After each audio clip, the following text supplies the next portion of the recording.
انایا اپنا بچاؤ کرنے کے چکر میں جو کچھ کر چکی تھی شاہ میر سوچ بھی نہیں سکتا تھا۔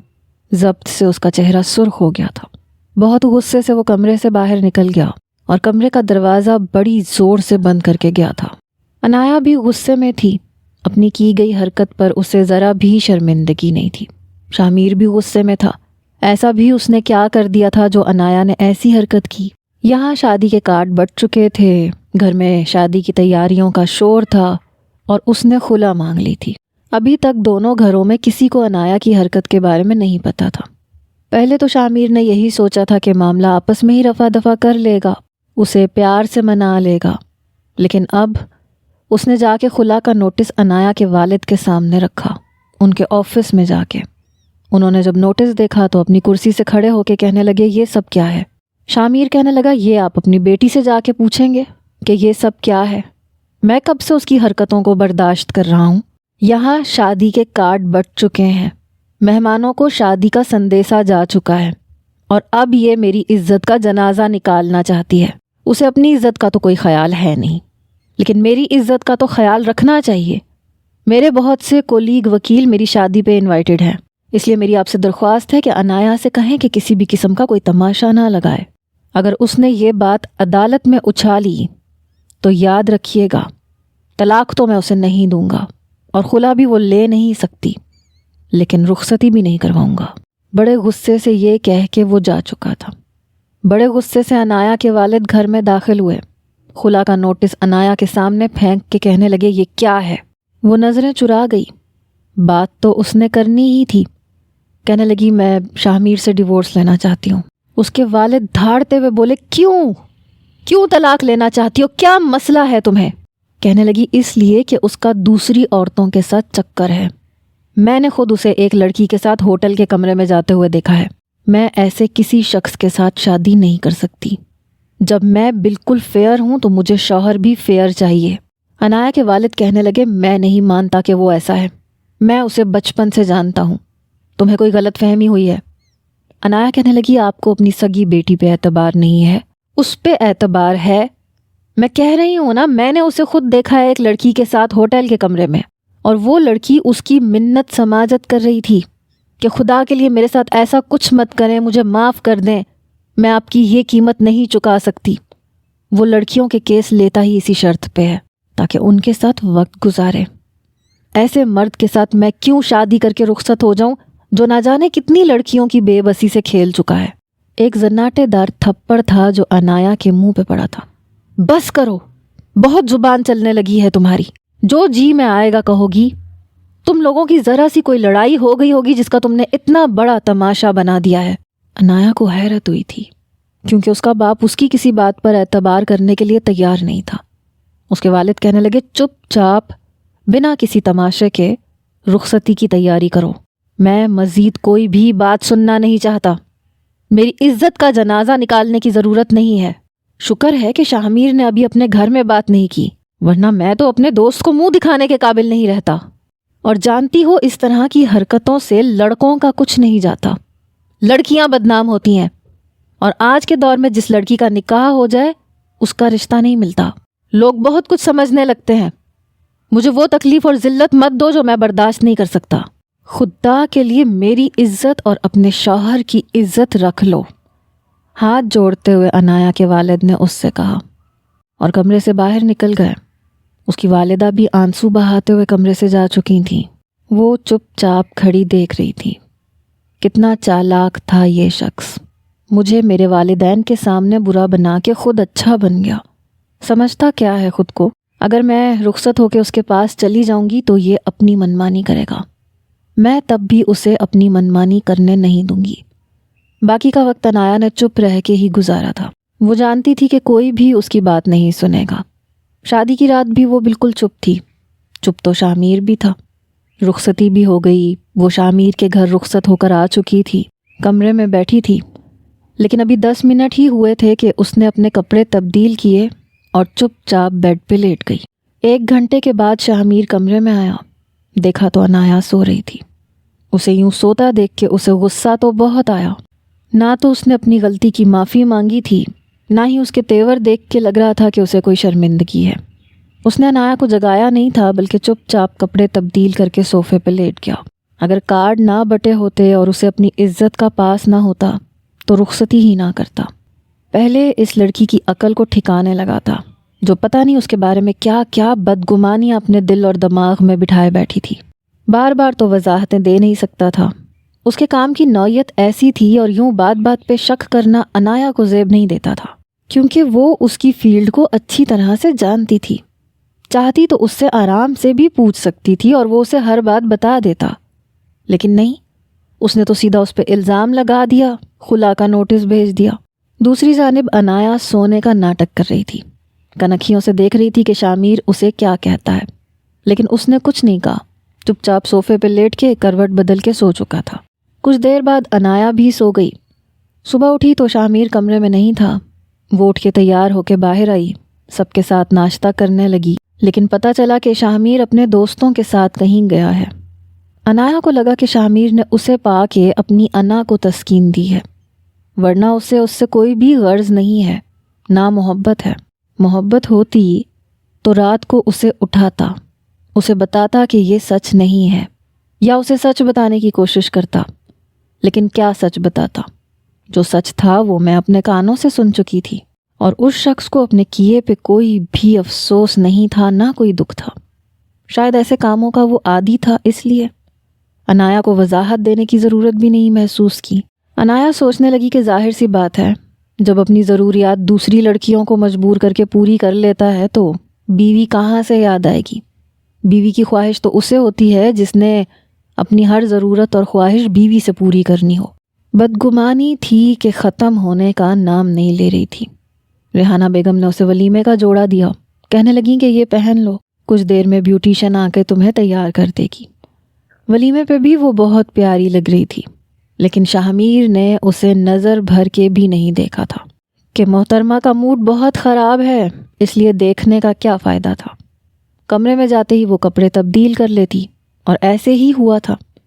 8 دن گزر گئے تھے، دونوں کے بیچ بالکل بات نہیں ہوتی تھی، نہ تو عنایا نے بات کرنے کی کوشش کی اور نہ شاہمیر نے۔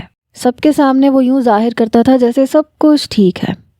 عنایا نے بھی 1 ہفتے بعد کورٹ جانے کی تیاری شروع کر دی۔ وہ تیار ہو رہی تھی جب شاہمیر کمرے میں اپنا والٹ لینے آیا۔ اسے تیار ہوتا دیکھ کے کہنے لگا، کہاں کی تیاری ہے؟ عنایا کہنے لگی، میں آپ کو بتانا ضروری نہیں سمجھتی۔ وہ کہنے لگا، شادی ہو گئی ہے نا تمہاری، گھر بیٹھو تو زیادہ بہتر ہے۔ عنایا کہنے لگی، میں نے کہا نا، میں آپ کو بتانا ضروری نہیں سمجھتی، اور میں کورٹ جاؤں گی۔ میں کسی کی بھی خاطر اپنے کریئر کو خراب نہیں کر سکتی۔ بڑی مشکل سے میں نے یہ ڈگری حاصل کی ہے، اس لیے نہیں کہ گھر میں بیٹھ کے روٹیاں بناتی پھروں۔ بڑے سخت لہجے میں بولی تھی۔ شاہمیر کہنے لگا، تمہارے ہاتھ کی روٹیاں کھانے کی حسرت بھی نہیں ہے مجھے، لیکن تم کورٹ نہیں جاؤ گی۔ عنایا نے اپنے بیڈ پہ رکھا پرس پکڑا، اپنے کندھے پہ لٹکایا اور کمرے سے باہر جانے لگی، مگر اگلے ہی لمحے شاہمیر اس کا بازو پکڑ کے اسے اپنے مقابل کھڑا کر چکا تھا۔ بڑے غصے سے اسے دیکھ رہا تھا۔ تو ایک بار کی کہی ہوئی بات سنائی نہیں دیتی تمہیں؟ یہ کہہ کے اس نے اسے بیڈ پہ پٹخ کے پھینکا۔ عنایا فوراً سے اٹھ کے کھڑی ہوئی۔ آپ کون ہوتے ہیں مجھے روکنے والے؟ وہ کہنے لگا، دیکھو میں تم سے لڑنا نہیں چاہتا، اس لیے جو کہہ رہا ہوں تمیز سے سمجھ جاؤ، ورنہ ابھی تمہارے گھر والوں کو بلاؤں گا، بتاؤں گا کہ تم مجھ سے کس طرح بدتمیزی کر رہی ہو۔ کہنے لگی، آپ اور کر ہی کیا سکتے ہیں؟ میرے گھر والوں کو دھمکیاں دے سکتے ہیں تاکہ وہ مجھے بلیک میل کر سکیں۔ میں آپ سے شادی نہیں کرنا چاہتی تھی، پر آپ کی دھمکیوں کی وجہ سے میرے باپ نے مجھے مجبور کیا، ورنہ میں آپ کو خلا لے کے دکھاتی۔ شاہمیر کہنے لگا، مجھے بھی اپنی عزت کا خیال تھا، کارڈ نہ بٹ چکے ہوتے تو میں بھی تمہیں تمہارے گھر پہ بٹھائے رکھتا، تم میرے نکاح میں بنا رخصتی کے بیٹھی رہتی جب تک تمہارا یہ دماغ درست نہ ہو جاتا۔ لیکن کوئی بات نہیں، اب یہاں آ گئی ہو نا، اب تمہارا دماغ بھی درست کر دوں گا۔ یہ کہہ کے وہ کمرہ بند کر کے جا چکا تھا۔ پتہ نہیں خود کو سمجھتا کیا ہے، میں اس کی کوئی زر خرید غلام نہیں ہوں۔ پورا دن وہ اپنا خون جلاتی رہی، کورٹ نہیں گئی تھی کیونکہ جانتی تھی کہ جتنے غصے میں وہ گیا ہے، اگر وہ کورٹ میں اسے نظر آ بھی گئی تو لحاظ نہیں کرے گا، سب کے سامنے اسے بے عزت کر کے رکھ دے گا۔ مرد یہی تو چاہتا ہے کہ عورت اس کی غلام بن کے زندگی گزارے۔ جہاں وہ خود مختار ہوتی ہے، مرد سے برداشت نہیں ہوتا۔ اور ایسے مرد سے تو بالکل بھی برداشت نہیں ہوتا جو پہلے سے ہی کریکٹر لیس ہو۔ ریحانہ بیگم کے کہنے پہ شام کو عنایا کو تیار ہونا پڑا، لیکن کمرے میں آتے ہی اپنا حلیہ تبدیل کر لیتی تھی۔ شامیر جب کمرے میں آتا تھا تو وہ سادہ لباس میں ہوتی تھی، منہ اچھے طریقے سے دھلا ہوا ہوتا تھا۔ ابھی بھی وہ کمرے میں صوفے کے بجائے بیڈ پہ تکیا لے کے لیٹ گیا۔ عنایا جو کہ پہلے ہی بیڈ پہ لیٹ چکی تھی، شامیر کو بیڈ پہ دیکھ کے فوراً سے اٹھ کے بیٹھ گئی۔ آپ یہاں کیا کر رہے ہیں؟ وہ کہنے لگا کمرہ میرا ہے، بیڈ بھی میرا ہے۔ ہاں میں تم پہ یہ احسان کر سکتا ہوں کہ تم میرے صوفے پہ جا کے سو سکتی ہو۔ وہ اسے جتا گیا تھا کہ اس نے اس کے باپ سے جہیز نہیں لیا، اس لیے وہ اس کے سامان پہ اپنا حق نہیں جما سکتی۔ وہ کہنے لگی تو جب میرا باپ جہیز کا سامان دے رہا تھا تو آپ نے لینے سے انکار کیوں کیا تھا؟ کم از کم میرے پاس میرا اپنا بیڈ ہوتا جہاں میں سکون سے سو سکتی، مجھے صوفے پہ نیند نہیں آتی۔ شامیر کہنے لگا میں نے تو تمہیں کچھ نہیں کہا، تم بیڈ پہ بھی سو سکتی ہو، لیکن میں بیوی کے بستر پہ سونا اپنی غیرت کے خلاف سمجھتا ہوں، اس لیے جہیز نہیں لیا تھا۔ وہ کہنے لگی اور جتا بھی دیا نا کہ یہ بیڈ آپ کا ہے۔ شامیر کہنے لگا ویسے تو بیوی بھی تم میری ہی ہو، میرے ساتھ سو سکتی ہو، اور بے فکر رہو، اتنا بھی اپنے جذبات کے ہاتھوں بے قابو نہیں ہونے والا کہ اگر تم میرے بیڈ پہ میرے برابر میں سوگی تو میں تم پہ حق جمانا شروع کر دوں گا۔ وہ کہنے لگی لیکن میں رسک کیوں لوں؟ اس نے اپنی مسکراہٹ دبائی، کہنے لگا واہ رائٹ، کافی سمجھدار ہو، تمہیں رسک لینا بھی نہیں چاہیے۔ ایسی چھوٹی سوچ کے ساتھ تمہیں کس نے کہا تھا کہ وکالت پڑھو اور وکیل بننے کی کوشش کرو، کیونکہ یہ تو سراسر رسکی کام ہے۔ عنایا کہنے لگی مجھے آپ سے بات کرنے میں کوئی دلچسپی نہیں ہے۔ شامیر کہنے لگا یہ بھی بہت اچھی بات ہے، پتہ ہے میں تمہاری بک بک سننا بھی نہیں چاہتا، بس سونا چاہتا ہوں۔ عنایا اٹھ کے کھڑی ہو گئی، جس جانب شامیر لیٹا ہوا تھا اسی طرف صوفہ بھی تھا۔ وہ اٹھ کے صوفے پہ چلی گئی، پہلے تو صوفے پہ غصے سے بیٹھ گئی، شامیر کی طرف دیکھنے لگی، پھر احساس ہوا کہ اپنا تکیہ اٹھا کے نہیں لائی۔ اسے لگا کہ شاید شامیر سو چکا ہے، اس لیے بجائے دوسری جانب کے تکیہ اٹھانے کے وہ شامیر کے اوپر سے ہاتھ بڑھا کے اپنا تکیہ اٹھانے لگی، لیکن پاؤں کے نیچے چپس کا خالی ریپر آ گیا جو اس نے کھا کے یوں ہی بے نیازی سے پھینک دیا تھا۔ اسی سے پاؤں پھسلا اور سیدھی شامیر کے اوپر گری۔ وہ بری طرح سے بوکھلایا، آنکھیں کھول کے دیکھا تو عنایا کو اپنے اوپر دیکھ کے کہنے لگا کیا بات ہے، جذبات اتنے بے قابو ہو رہے ہیں کہ جان بوجھ کے مجھ پہ گر رہی ہو تاکہ میں تمہیں اپنی پناہوں میں لے لوں۔ شامیر اس کی کمر پر اپنے بازوؤں کی گرفت مضبوط کر چکا تھا، کہنے لگی جی نہیں، میرا پاؤں پھسلا تھا، چھوڑے مجھے۔ وہ اس کی گرفت میں کسمسائی تھی۔ وہ کہنے لگا اچھا بہانہ تھا میرے قریب آنے کا، بہانے سے مجھ پہ گر رہی ہو، اب اتنا شریف انسان تو میں بھی نہیں ہوں، اور تمہاری نظر میں تو میں ویسے بھی ٹھرکی ہوں، معصوم لڑکیوں کی مجبوری سے فائدہ اٹھاتا ہوں، اور اس وقت ایک معصوم سی لڑکی جان بوجھ کے مجھ پہ گر گئی ہے، دکھاؤں تمہیں کہ میں کیسے لڑکیوں کی بے بسی سے فائدہ اٹھاتا ہوں۔ عنایا کا چہرہ بالکل شامیر کے چہرے کے قریب تھا، وہ اپنے دونوں ہاتھ اس کے سینے پہ رکھے ہوئے تھی۔ دیکھو میرے قریب مت آنا ورنہ بہت پچھتاؤ گے۔ کہنے لگا ایک تو تم رات کے اس پہر میرے اوپر جان بوجھ کے گری تاکہ میرے جذبات کو آگ لگا سکو، اور پھر جان بوجھ کے نخرے دکھا رہی ہو تاکہ میں طیش میں آ جاؤں اور جو میں نہیں کرنا چاہتا وہ کرنا شروع کر دوں۔ مجھے کوئی شوق نہیں ہے تمہارے قریب آنے کا، پلیز شامیر مجھے چھوڑو۔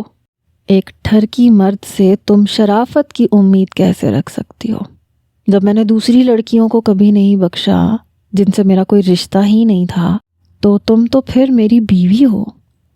عنایا تو یوں تھی کہ ابھی رو دے گی، لیکن اس کے سامنے کمزور نہیں پڑنا چاہتی تھی۔ اگلے ہی لمحے وہ کروٹ بدل چکا تھا، اب عنایا اس کے نیچے تھی۔ شامیر کہنے لگا یوں تو مجھے تم میں کوئی بھی دلچسپی نہیں ہے، سمجھی نا؟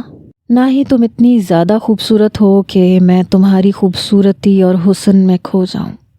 یہ کہتے ہوئے اس کے چہرے پہ بکھرے ہوئے بالوں کی لٹوں کو اس نے اپنی شہادت کی انگلی سے پیچھے کیا تھا۔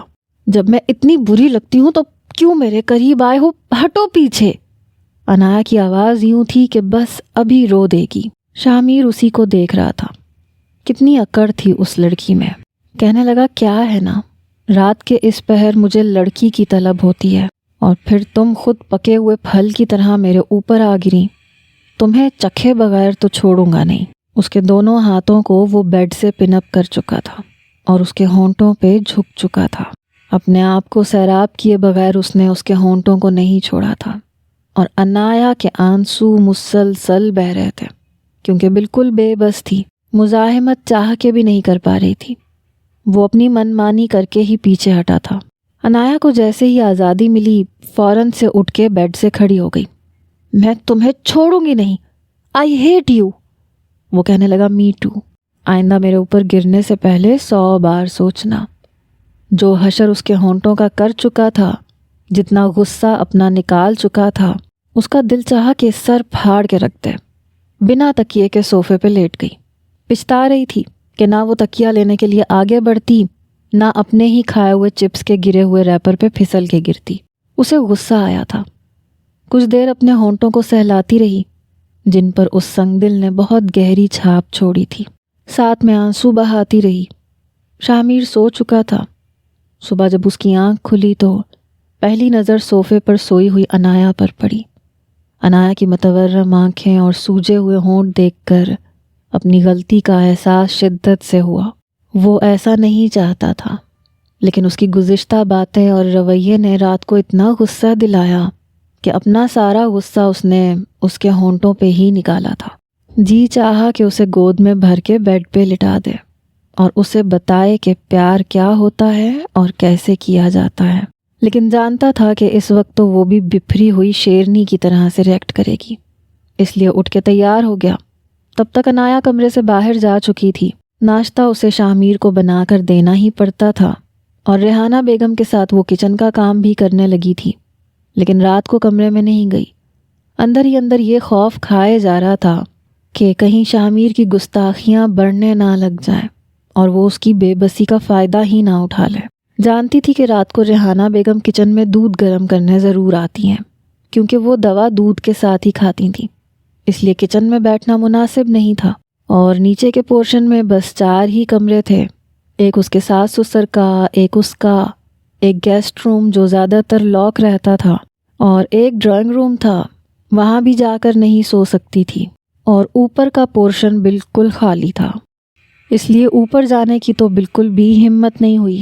پورے خالی پورشن میں کسی ایک کمرے میں سونا اسے خوف میں مبتلا رکھتا، اس لیے وہ باہر لان میں چکر کاٹنے لگی۔ حالانکہ دسمبر کا مہینہ تھا، سردی بھی ٹھیک ٹھاک تھی، اور اس وقت تو دھند تھی، لیکن پھر بھی وہ لان میں ٹہلتی رہی۔ شاہ کافی دیر سے اس کا انتظار کر رہا تھا، حالانکہ اسے کچھ کہنے کا ارادہ نہیں تھا، لیکن رات کا 1 بج گیا تھا اور وہ کمرے میں نہیں آئی تھی، ورنہ 11 بجے تک وہ اپنے کام نمٹا کے آ جایا کرتی تھی۔ شاہ کمرے سے باہر آیا، دیکھا تو لاؤنج بالکل خالی تھا، کچن بھی خالی تھا، پورا گھر خالی تھا۔ یہ دیکھ کر اس کا دل دھڑکا تھا۔ اس وقت کہاں گئی؟ جیسے اس نے لاؤنج کا دروازہ کھولا، باہر دھند تھی اور وہ لان میں ٹہلتی ہوئی ایک بدرو لگ رہی تھی۔ اتنی ٹھنڈ میں وہ لان میں کیا کر رہی تھی؟ وہ باہر آیا۔ شاہ کو دیکھ کے عنایا نے اپنا رخ بدلا۔ وہ اس کے پاس آ کر کھڑا ہو گیا۔ رات کے 1 بجے یہاں کیا کر رہی ہو اتنی سردی میں؟ ٹھنڈ نہیں لگ رہی تمہیں؟ وہ کہنے لگی آپ سے مطلب؟ آپ جا کے سو جائیں تو بہتر ہے۔ وہ کہنے لگا ایسے کیسے سو جاؤں؟ میری بیوی بیچاری دن بھر میرے کام کرے اور میں اس کے آرام کا بھی خیال نہ کروں تو یہ تو بہت بری بات ہے۔ اب میں اتنا بھی برا نہیں ہوں، چلو آؤ کمرے میں آؤ۔ کمرے کا ماحول خاصا گرم ہے، یہ جو سردی کے مارے تم کانپ رہی ہو اور تمہارے دانت ساز بجا رہے ہیں، اس میں کچھ افاقہ ہو جائے گا، اور اگر سردی زیادہ لگے تو جانے من میں ہوں نا تمہاری سردی کم کرنے کے لیے۔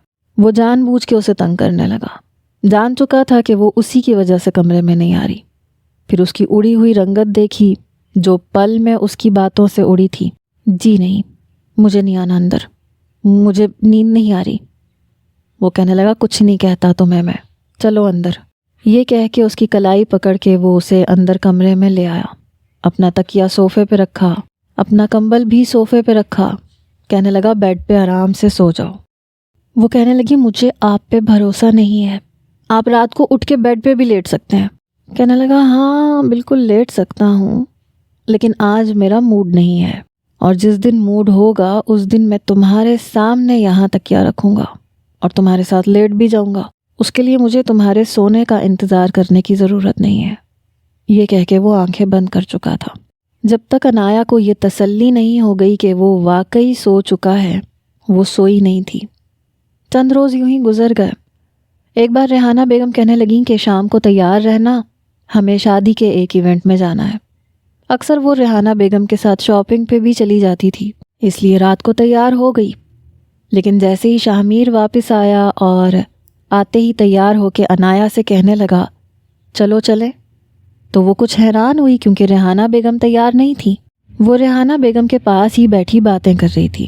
اسے لگا شاید ریحانہ بیگم کے ساتھ اسے کہیں جانا ہے، لیکن شاہمیر کو دیکھ کے اس کے ماتھے پہ بل پڑے۔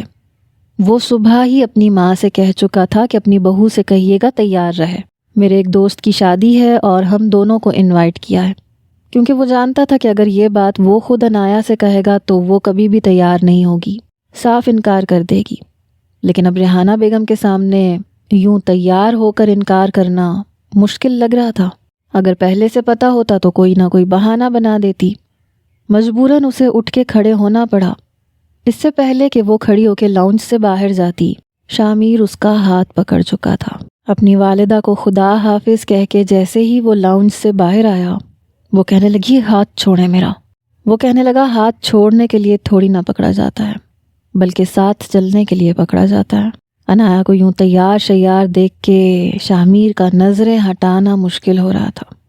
بلیک کلر کی ساڑی میں وہ بہت پیاری لگ رہی تھی۔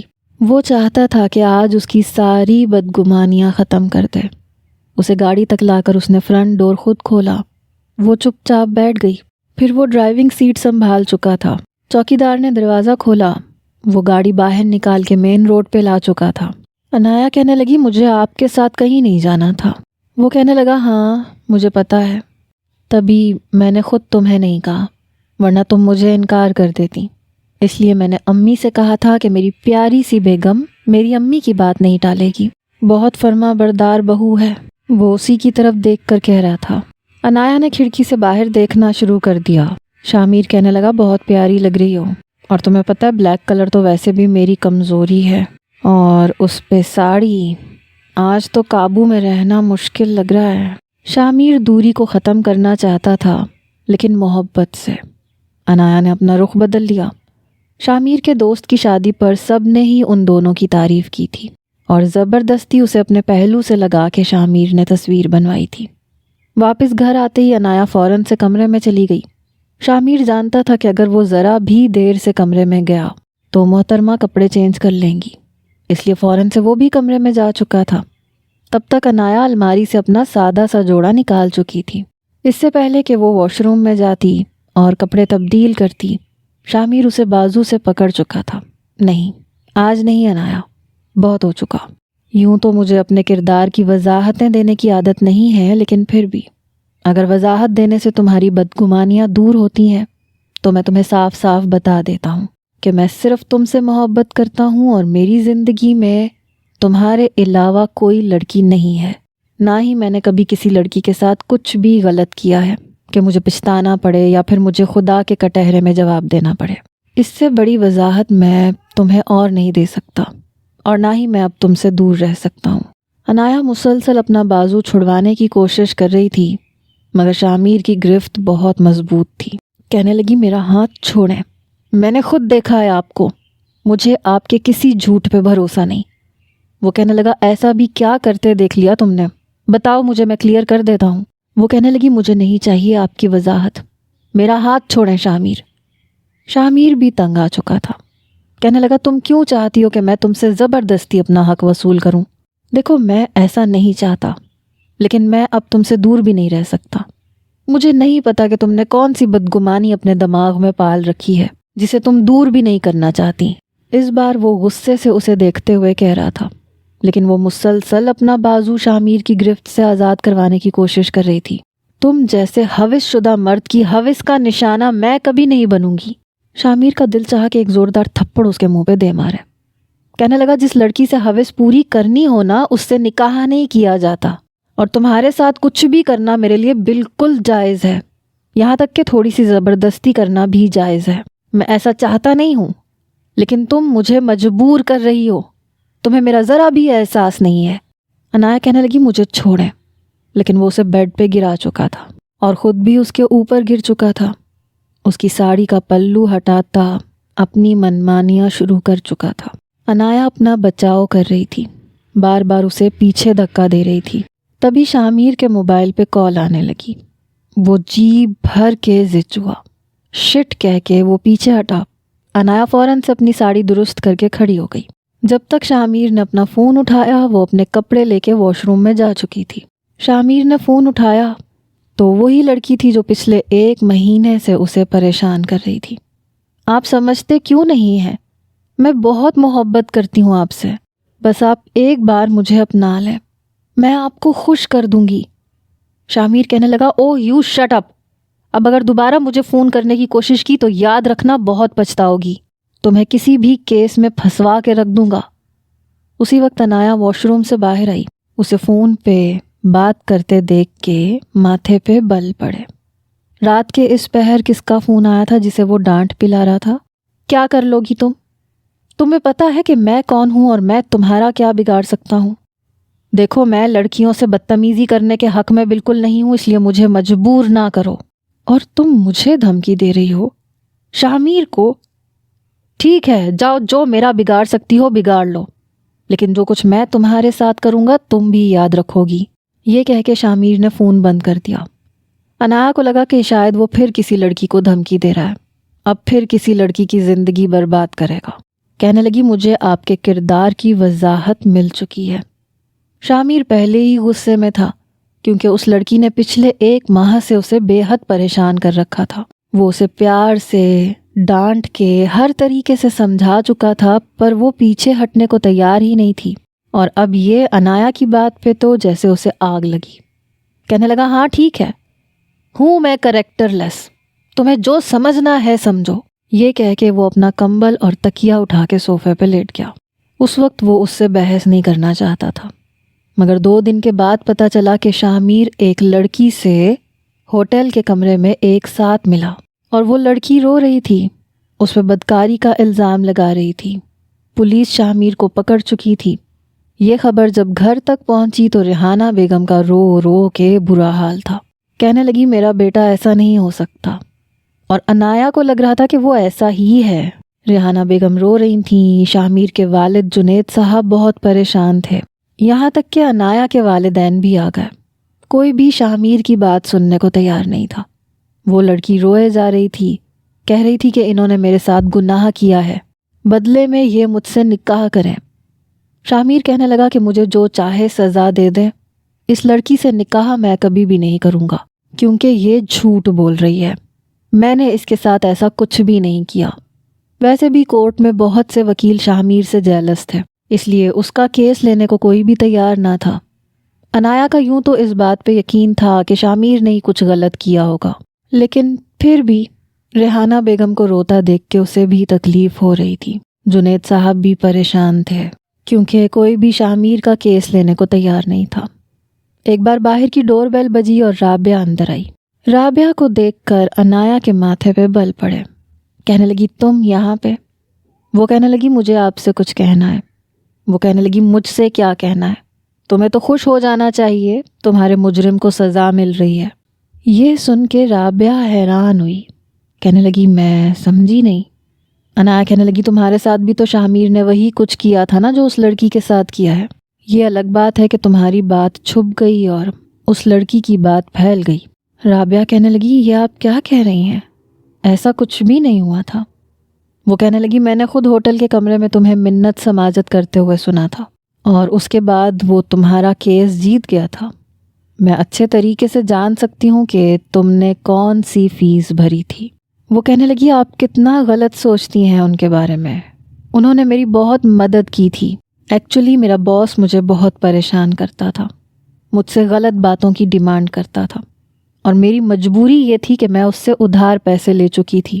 میں اپنی عزت کو بچانا چاہتی تھی، ورنہ وہ مجھ پہ کیس کر دیتا۔ اسی لیے میں نے شامیر سر سے بات کی، اور انہی کے کہنے پر میں نے اپنے باس کو ہوٹل کے کمرے میں بلایا، لیکن اس سے پہلے شامیر سر کمرے میں چھپ چکے تھے تاکہ ثبوت کے طور پہ وہ ویڈیو بنا سکیں۔ جو باتیں آپ نے سنی ہیں وہ میں نے شاہمیر سر سے نہیں بلکہ اپنے باس سے کہی تھی، اور وہ اپنا سچ بولنے لگا۔ ویڈیو بن چکی تھی اور پھر میں کیس جیت گئی، کیونکہ یہ ثابت ہو چکا تھا کہ مجھے پیسے دے کر وہ مجھے استعمال کرنا چاہتا تھا۔ انہوں نے تو میری عزت بچائی ہے۔ پلیز آپ شاہمیر سر کا کیس لڑیں، وہ لڑکی اچھی نہیں ہے، اور اس وقت ان کا کیس لڑنے کے لیے کوئی بھی وکیل تیار نہیں ہے، کیونکہ سب ان کی کامیابی سے جیلس ہوتے ہیں۔ بہت اچھے انسان ہیں وہ۔ انایا پلیز اپنی بدگمانیوں میں ایک اچھے انسان کو کھو مت دیجیے گا۔ وہ لڑکی ان سے نکاح کر لے گی اور پھر آپ بہت پچھتائیں گی۔ یہ سن کے انایا چپ سی ہو گئی۔ اسے یاد آنے لگا کہ اس روز بھی وہ ایک لڑکی کو دھمکیاں دے رہا تھا کہ تم باز آ جاؤ ورنہ میں بہت برا پیش آؤں گا۔ شاید وہ اپنی بدگمانیوں میں بہت آگے جا چکی تھی۔ اس نے سچ جاننے اور دیکھنے کی کوشش ہی نہیں کی۔ اگلے روز وہ کورٹ میں گئی شاہمیر کی وکیل بن کے۔ وہ لڑکی بڑے عجیب حلیے میں تھی۔ اس نے اسکن ٹائٹ پینٹ پہن رکھی تھی اور اسکن ہی کلر کی شرٹ تھی۔ جتنی ٹائٹ اس نے پینٹ پہنی تھی اس کا پہننا اور اتارنا آسان کام نہیں تھا۔ بہرحال سب سے پہلے تو انایا نے خود کو شاہمیر کی وکیل کے طور پہ متعارف کروایا۔ اس کے بعد اس ہوٹل میں گئی جس کمرے میں وہ دونوں پکڑے گئے تھے۔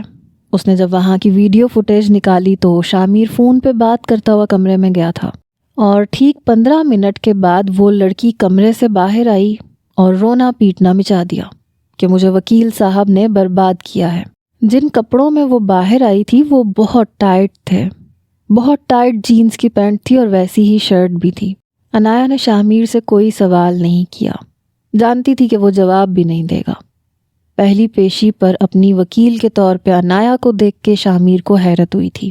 وہ لڑکی ابھی بھی ایک کرسی پہ بیٹھی رو رہی تھی۔ جج صاحب سے اجازت طلب کر کے انایا نے اسے کٹہرے میں بلایا۔ کہنے لگی کہ کیا کیا تھا ایڈوکیٹ شاہمیر نے تمہارے ساتھ؟ وہ لڑکی کہنے لگی انہوں نے مجھے دھوکے سے ہوٹل کے روم میں بلایا تھا۔ انایا کہنے لگی پھر کیا کیا تھا؟ کہنے لگی پھر انہوں نے زبردستی میرے کپڑے اتارے اور مجھے برباد کر کے رکھ دیا، اور اب مجھے کوئی عزت نہیں دے گا۔ انہیں چاہیے یہ مجھ سے شادی کریں۔ انایا کہنے لگی 1 منٹ، اتنی بھی کیا جلدی ہے؟ پھر اس نے ایک پولیس کانسٹیبل کو بلایا جس نے نیچے سے ٹراؤزر پہن رکھا تھا اور اوپر سے ویسی ہی جینز کی پینٹ جیسی اس لڑکی نے پہنی تھی۔ کہنے لگی میں عدالت کو کچھ دکھانا چاہتی ہوں۔ جج صاحب نے اجازت دی۔ اس نے کٹہرے میں کھڑی لڑکی سے کہا کہ ایسی ہی پینٹ پہن رکھی تھی نا اس دن تم نے، یہ اسکن ٹائٹ؟ وہ لڑکی کہنے لگی ہاں۔ انایا نے پولیس کانسٹیبل سے کہا کہ تم اپنی پینٹ اتارو۔ یہ سن کے کمرہ عدالت میں سب چہمگوئیاں کرنے لگے۔ جج کہنے لگا یہ آپ کیا کر رہی ہیں؟ انایا کہنے لگی بس آپ ٹائم کو نوٹ کریں۔ پولیس کانسٹیبل نے وہ پینٹ اتارنی شروع کی۔ وہ اس قدر ٹائٹ تھی کہ اتارتے اتارتے پورے 10 منٹ لگ چکے تھے۔ کانسٹیبل نے نیچے سے ٹراؤزر پہن رکھا تھا اور ایسا ہی ٹراؤزر ان کپڑوں میں سے بھی ملا تھا جو اس دن اس لڑکی نے پہنے تھے۔ جج کہنے لگا کہ آپ اس بات سے کیا ثابت کرنا چاہتی ہیں؟ انایا کہنے لگی کہ ویڈیو فوٹیج کے مطابق یہ لڑکی کمرے میں پہلے سے موجود تھی جب شاہمیر کمرے میں گیا۔ ٹھیک 15 منٹ کے بعد یہ کمرے سے باہر آئی، بکھرے بالوں کے ساتھ، اور کپڑے اس نے پورے پہن رکھے تھے اور وہ ایسی ہی پینٹ تھی، اور یہ کانسٹیبل دیکھنے میں اور ویٹ کے حساب سے بالکل اسی لڑکی کی طرح ہے جو کٹہرے میں کھڑی ہے۔ جب اسے پینٹ اتارنے میں 10 منٹ لگ گئے تو یہ لڑکی کیسے دعویٰ کر سکتی ہے کہ شاہمیر نے اسے برباد بھی کر دیا؟ اس کے کپڑے بھی اتار دیے جنہیں اتارنے میں بھی کافی ٹائم لگتا ہے، اور پھر یہ کپڑے پہن کر باہر بھی آ گئی۔ میری عدالت سے گزارش ہے کہ اس دھوکے باز لڑکی کے ٹیسٹ کروائے جائیں جن سے یہ ثابت ہو کہ آیا اس کے ساتھ گناہ ہوا ہے یا نہیں، اور کرنے والا کون ہے، کیونکہ اگر یہ سچی ہوتی تو کم از کم بھی اسے ہوٹل کے کمرے میں آدھا گھنٹہ ضرور لگتا، اور پھر بھی یہ دماغی طور پہ اتنی تیار تھی کہ اس نے کپڑے بھی پہن لیے۔